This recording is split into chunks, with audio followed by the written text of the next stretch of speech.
The daughter-in-law pleaded with her mother-in-law, but the secret had penetrated the crematorium to see her son one last time. As she was leaving, a nurse grabbed her, led her into an office, and quietly said, "Go into the back room and sit quietly. There's no time to explain. Please hurry, they'll be right there."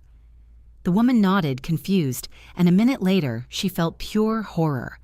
"Hello, you're watching the channel Life in History. Before we begin, please tell us where you're watching from. Thank you for joining us. We wish you a pleasant experience listening to this true story." Anna Petrovna sat at an old, darkened wooden table in her cramped, dusty apartment, reeking of medicine. In front of her stood a battered porcelain cup of long, cold tea, a thin film floating on the surface, like a gray cobweb. Her hands, thin, streaked with bluish veins and deep wrinkles like a map of the years she'd lived, visibly trembled as she slowly raised the mug to her chapped lips. Each sip was laborious, as if the tea weren't liquid but a heavy memory she couldn't swallow. Outside the window, covered by an old yellowed curtain, an autumn rain drizzled dully and relentlessly. The drops tapped the peeling windowsill monotonously, insistently, as if someone invisible were counting down the final seconds until the inevitable. The sound pierced the very soul, reminding her that everything in this world eventually ends. Her only son, Sergei, her Seryojenka, had gone too soon, too suddenly, too unfairly. A car accident, the doctors said. An accident, they repeated. But in Anna Petrovna's heart, a gaping emptiness whispered, "This is no accident." Suddenly, the door leading from the hallway into the small kitchen creaked. Olga, her daughter-in-law, appeared in the doorway, a young woman of about 30, with sharp, almost predatory features and eyes that held a persistent, hidden weariness, as if she hadn't had a real sleep in a long time. In her hands, she held a plastic bag, from which protruded cartons of milk, a loaf of bread, and a bunch of wilted parsley. Olga entered, placed her bag on a stool, and looked at her mother-in-law with an expression intended to convey concern. "Mama," she began, her voice soft but with a subtle, stubborn note of insistence, "you promised me yourself. You promised you wouldn't go there, to the crematorium. That's the last place you need to be right now. Sergei, he would never want you to torment yourself like this. He always said, 'Mama can't worry. She has a weak heart.'" Anna Petrovna slowly looked up. Her eyes, reddened from sleepless nights and tears, were so full of pain that Olga looked away for a moment. "Olga, my dear," her mother-in-law whispered, her voice trembling like a thin thread about to snap. "I must see him one last time, while he's still lying there, before they turn him into a pile of gray ash. This is my boy. Do you understand that, or not? My Seryojenka. I carried him in my womb for 9 months. I fed him, bathed him. I sat by his crib all night long when he was sick with a high fever and coughed so hard it seemed he was going to suffocate. I taught him to walk, to talk, to forgive. I protected him from the whole world, and now he's gone, and I can't even say goodbye to him properly." Olga sank onto the stool opposite and carefully, as if afraid to startle her, took her mother-in-law's cold hand in hers. Her palms were icy, not from the autumn dampness, but from something else, something internal. "I understand everything, Mom. I really do," she said, looking intently into Anna Petrovna's eyes. "But think about yourself. Your blood pressure has been fluctuating for several days now. Your heartbeat is uneven. The doctor said bluntly, 'No strong emotions, otherwise you might have a stroke.' Tomorrow is the funeral. All of Seryozha's relatives, friends, and colleagues will gather there. There you will be able to say goodbye to everyone together. But the crematorium there is cold, sterile, empty. And Seryozha, he is no longer the man you knew and loved. The accident was terrible. His face, his body. That's not what you need to remember. Please don't torture yourself." Olga's words fell heavily, like large, cold drops of rain outside the window. slowly but surely eroding Anna Petrovna's already shaky resolve. Her daughter-in-law spoke convincingly, coherently, with that caring tone that older people so love to hear.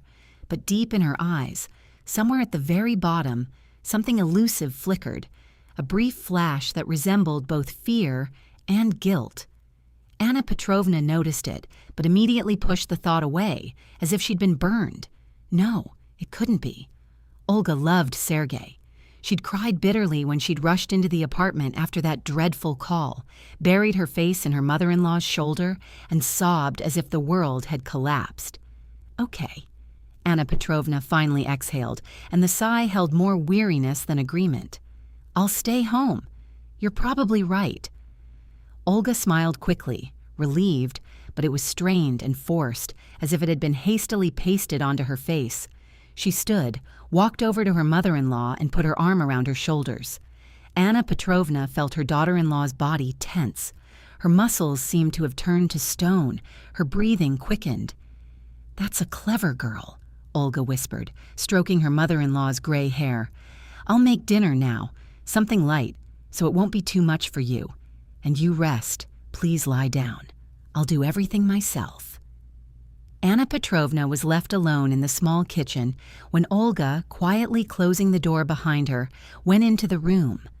A heavy, almost tangible silence fell, broken only by the distant hum of the refrigerator and the occasional drops of rain still pattering on the tin windowsill. The old woman sat motionless, staring into her empty cup, where only a thin sediment of tea leaves remained at the bottom, like black tears. Thoughts swirled in her head like autumn leaves in a gusty wind, and each one cut her heart more sharply than the last. "How can I not say goodbye?" she whispered to herself, her voice trembling, barely breaking through the lump in her throat. "How can I leave him alone there, in that cold room, among strangers in white coats? Sergei was my light, my only light in this long, gray life. Do you remember, Seryojenka, how you, so little, 5 years old, would burst into my room in the middle of the night when a thunderstorm was raging outside? Lightning tore through the sky, and you, trembling all over, threw yourself into my bed and whispered, breathless with fear, 'Mom, hold me tight. Mom, don't let go.' And I hugged you, held you close, feeling your little heart beating through your thin pajamas. I whispered to you, 'Everything is okay, my darling. Mommy is here. Mommy will always be here.' And now who will hug you one last time? Who will tell you that everything is okay when you are already gone?" Tears rolled down her cheeks, salty as an ocean of grief. She remembered his laughter, his hands, strong and gentle. "No," she said out loud, and her voice grew stronger, more steadfast. "No, I can't. I have to. I have to see his eyes, even if they are closed. I have to touch his hand, even if it is cold. I have to tell him everything I didn't have time to say in life. Forgive me, son, for being strict sometimes. Forgive me for not always understanding. Forgive me for not protecting him." The evening came unnoticed. Olga, exhausted by the long day and apparently by her own thoughts, lay down in her room to rest for a moment. Anna Petrovna waited until her daughter-in-law's breathing became even and deep. Then she rose slowly, trying not to creak the floorboards. She went into the hallway and put on an old duffel coat with a faded collar. She wore the same scarf Sergei had once given her for her birthday. Gray, finely plaid, already mended 100 times. She draped the warm kerchief over her head and tied it under her chin with trembling fingers. She closed the apartment door slowly, almost soundlessly. The cold night air hit her face, seeping under her coat. But Anna Petrovna didn't even shiver. She went outside and headed for the bus stop. The bus heading for the crematorium pulled up almost immediately. It was old and shabby, with cloudy windows. She climbed the steps, paid the fare with the change she always carried in her pocket for a rainy day, and sat by the window. The lights of the night city flashed past the window, yellow, red, blue, blurred into long streaks by the rain. "Forgive me, Olga," she thought, looking into the darkness. "Forgive me for deceiving you, but a mother's love is stronger than any words, stronger than promises, stronger even than the fear of death. You will never understand this because you don't have children, but I had them, and I won't give them up without a final farewell." The crematorium greeted her with gray walls and the smell of disinfectant. An elderly administrator in a rumpled gray robe raised his head from his papers and looked at her over his glasses. "Are you Sergei Ivanovitch's mother?" he asked quietly. "Just 5 minutes. The body is already being prepared for cremation. Come in." Anna Petrovna entered the funeral hall. There, in the coffin, lay her son. His face was pale, bruised from the accident, but still so dear. She came closer, her legs buckling. "My son," she whispered, touching his cold hand. "Why did you leave?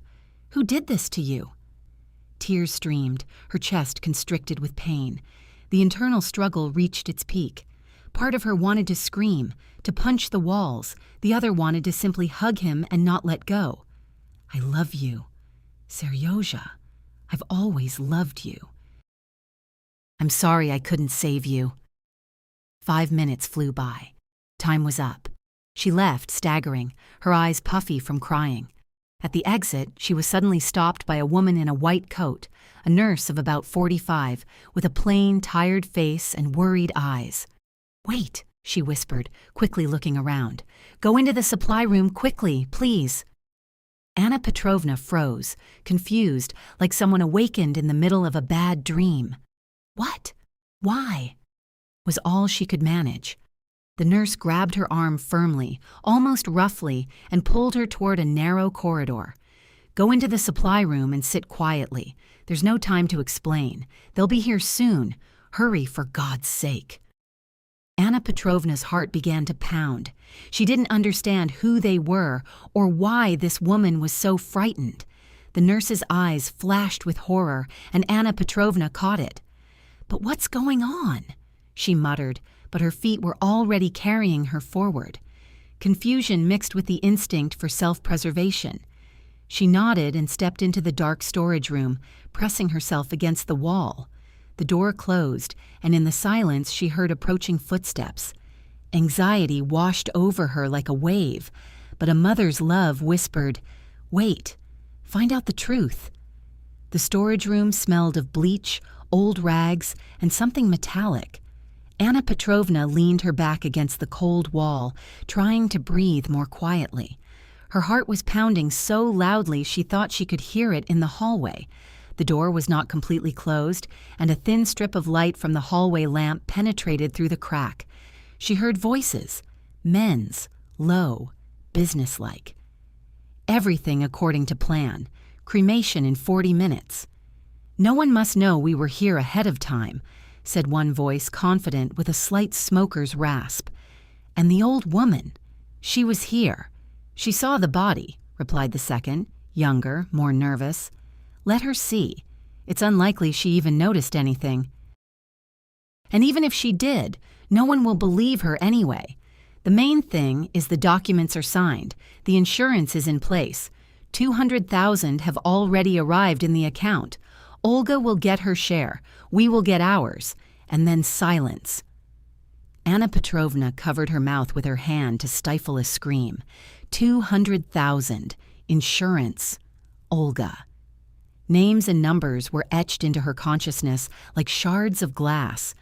She remembered how Olga had sat in the bathroom with the phone for a long time last night, how she had come out with red eyes, but insisted. She had simply remembered Seryozha. She remembered how her daughter-in-law had insisted that her mother-in-law not go to the crematorium. "You shouldn't see this." Now those words sounded different, like a warning, like a threat. The tears welled up again, but this time they were different. Not just from grief, but from rage mixed with horror. "My boy, they killed my boy for money." The thought was unbearable. She remembered Sergei on that last evening. He came home late, angry, and said, "Olga's asking for money again. Mom says it's for mother's treatment, and I either believe her or I don't." Then Anna Petrovna waved him off. "The young people will sort it out." Now she understood. He was beginning to suspect. The footsteps faded, the voices died down. Anna Petrovna stood motionless until she heard the nurse knock softly and enter. "Did you hear everything?" the woman asked in a whisper. Anna Petrovna only nodded. Her throat tightened. "I've worked here for 20 years. I've never seen anything like this. Last night they brought your son in.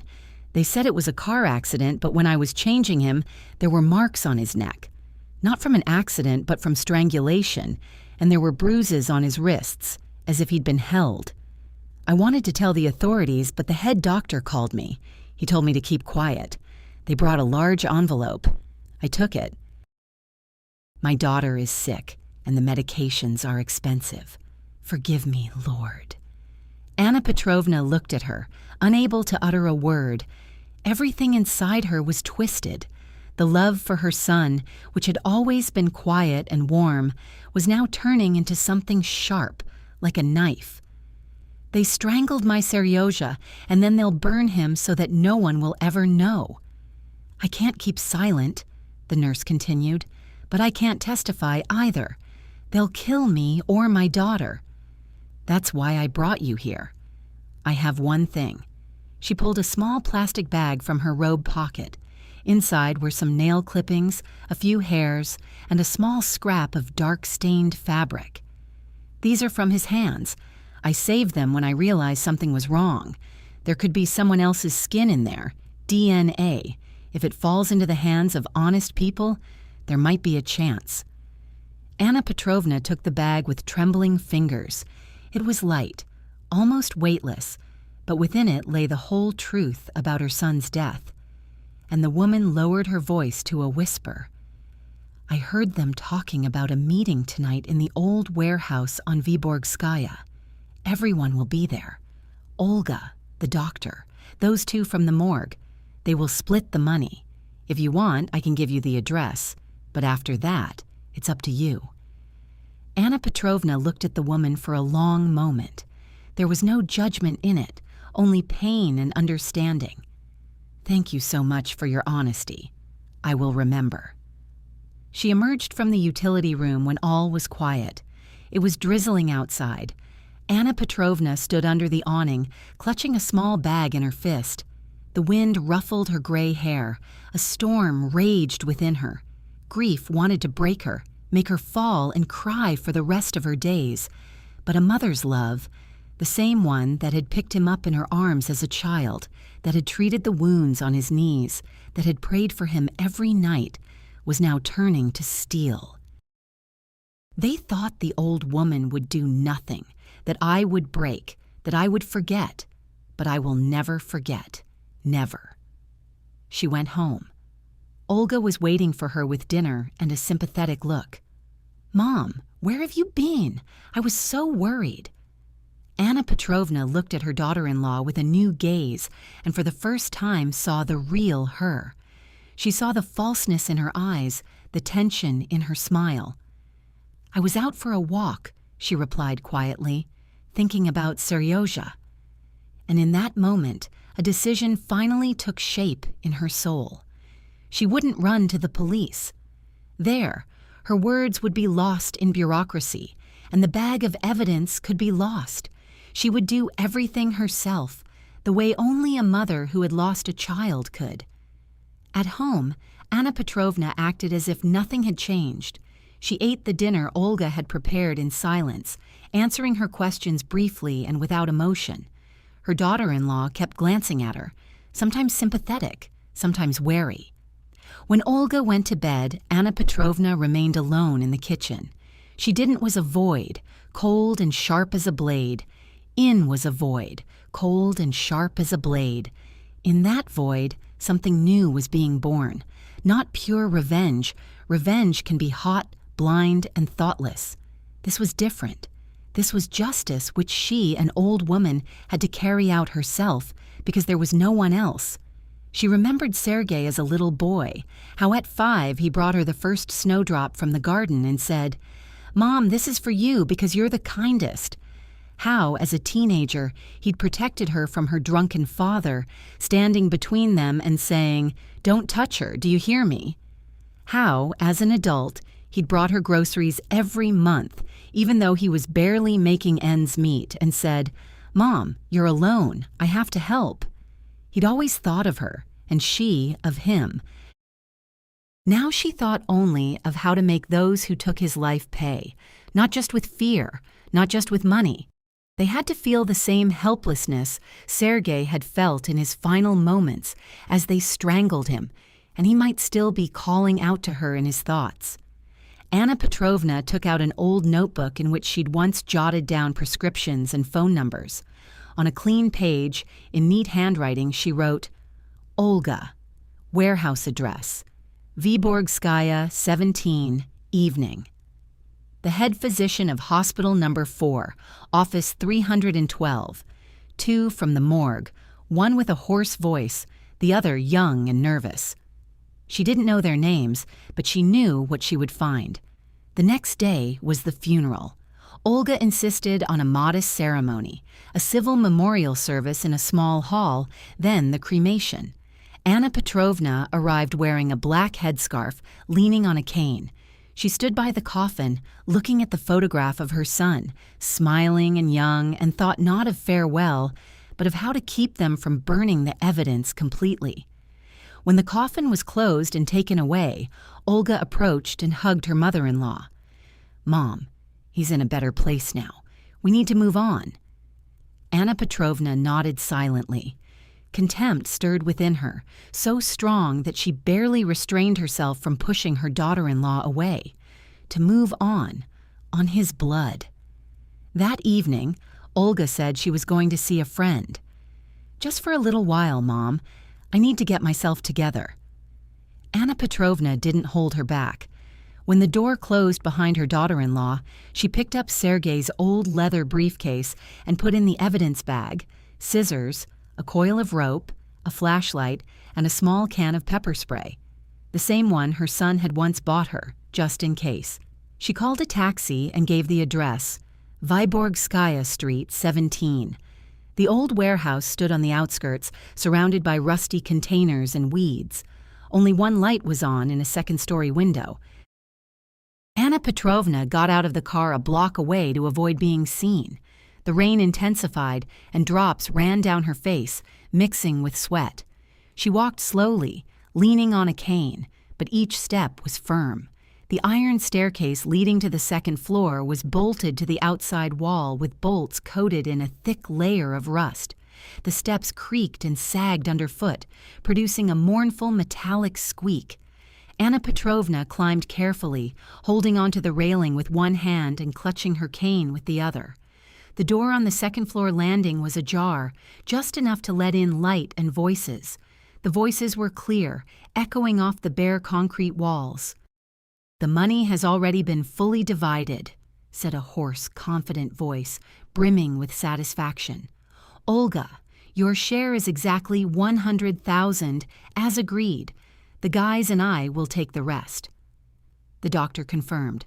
"A second examination won't be necessary. Everything is clear. The papers are signed.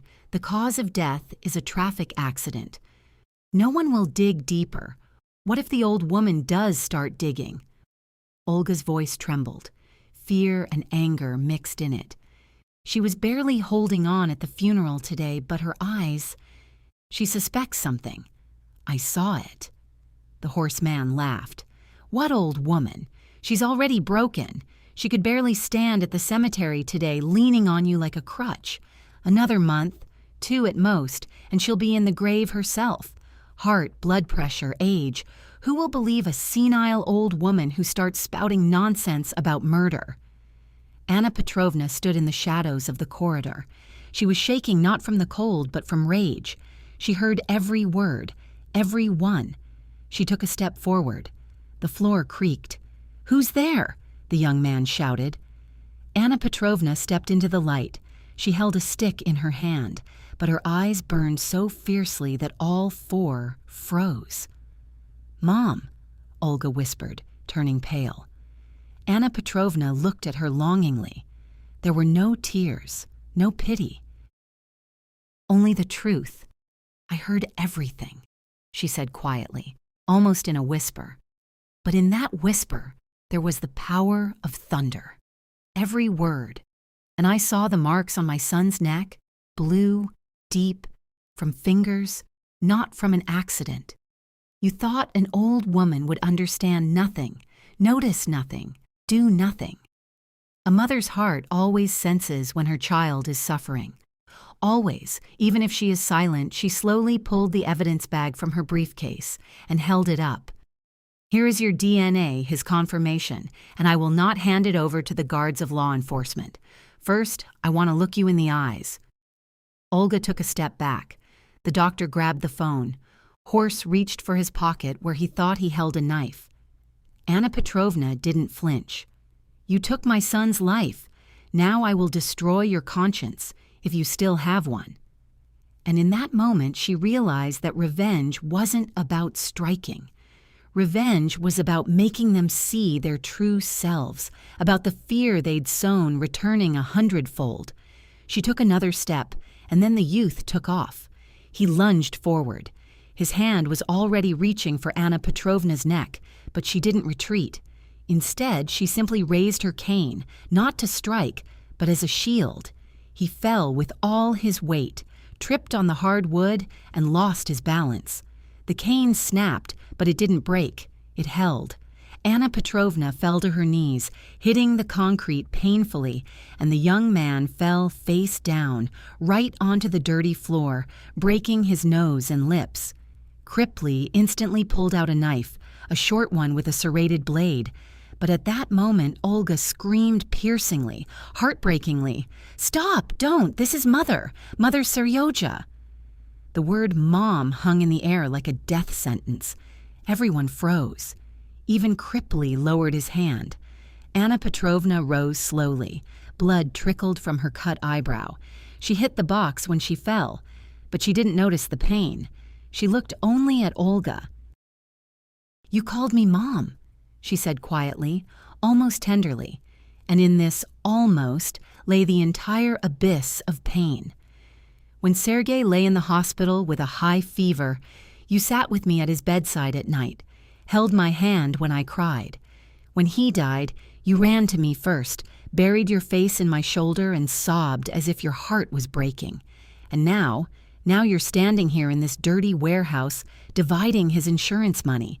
$200,000 for my son's life, for the 9 months I carried him in my womb, for the sleepless nights, for the tears I shed, for everything he was to me.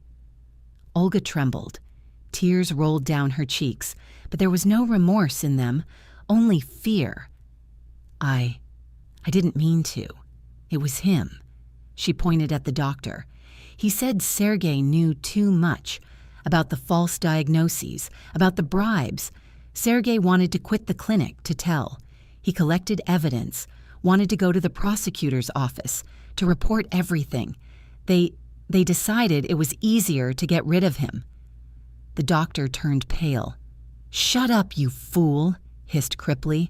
"Shut up before it's too late. She's bluffing, the old hag. She has nothing." But Anna Petrovna was no longer listening. She came right up to Olga. She recoiled, but her back hit the wall. "You knew," Anna Petrovna said. "You knew they would come to him that night. You opened the door, you let them in, and then you stood and watched as they strangled my boy. You could have screamed, you could have called, but you kept quiet because of the money." Olga sobbed. "I was afraid. They said that if I didn't help, they would kill me too." Anna Petrovna shook her head. "No, you were afraid of losing money, not your life. Money." She turned to the others. The doctor tried to dial a number on the phone discreetly. Horst was still holding the knife, but his hand was shaking. The young man lay on the floor and groaned. "I could scream now, call the warehouse security or the police, but I won't, because the police will let you go. You have connections, money, lawyers, and I want you to live with this every day, to wake up and see my son's face, to hear his last breath. So, Mother saw everything, Mother knows everything, and Mother will never forgive. She took out the evidence bag and placed it on the dirty table in the middle of the room. Your DNA is here, under Sergei's fingernails, your skin, hair, blood. I won't give this to the police. I'll send it all to the internet, to journalists, to social media, with your real names, with your photos, with your voices. Because today, while you were dividing up the money, I recorded every word on Sergei's old recorder. It's in my bag. Everything has already been sent to my old friend, a former investigator, a man you can't buy. Even if something happens to me, within 24 hours these files will be scattered across the internet, and you will never be able to hide. The horseman dropped the knife. The doctor dropped the phone. Anna Petrovna looked at Olga for the last time. "You were my daughter-in-law," she said quietly. "I loved you like a daughter, took you into our home, shared with you everything I had. I thought you would become a mother to my grandchildren, but you killed my son. Now you will live with this, without him, without me, without peace. Every time you close your eyes, you will see him and hear my voice. Mother will never forgive." You are on the Life in History channel. Thank you for watching. She turned and walked towards the exit. No one dared stop her. Outside, the rain stopped, the sky cleared, and a faint dawn was breaking through the clouds. Anna Petrovna walked slowly, leaning on a broken cane. Blood dripped onto the pavement, but she smiled for the first time in many days. At home, she locked the door and went into the small room where the old family album always lay on the table. She sat down and opened it to the first page. Sergei, little, laughing, holding the first snowdrop in his hands. Sergei at school, serious, with a briefcase slung over his back. Sergei with her at the dacha, his arm around her shoulders, both smiling at the sun. She stroked the photos with her fingers, whispering, "I did what I could, my son. Now they can't hide. Never." A week later, the footage appeared online. Names, faces, evidence. Olga had disappeared. They say she went abroad. The doctor died in his office. The horseman and the young man were imprisoned not for murder, but for extortion and forgery. But most importantly, they lost everything: money, freedom, sleep, and Anna Petrovna lived on. Every morning she went to the cemetery, to the small grave under the old linden tree. She sat there for hours, talking with her son about the weather, the neighbors, the apple trees in bloom, and sometimes she smiled that same smile he loved so much as a child. I took revenge, Seryozha, not with anger, but with the truth, because the truth is the only thing that remains after us.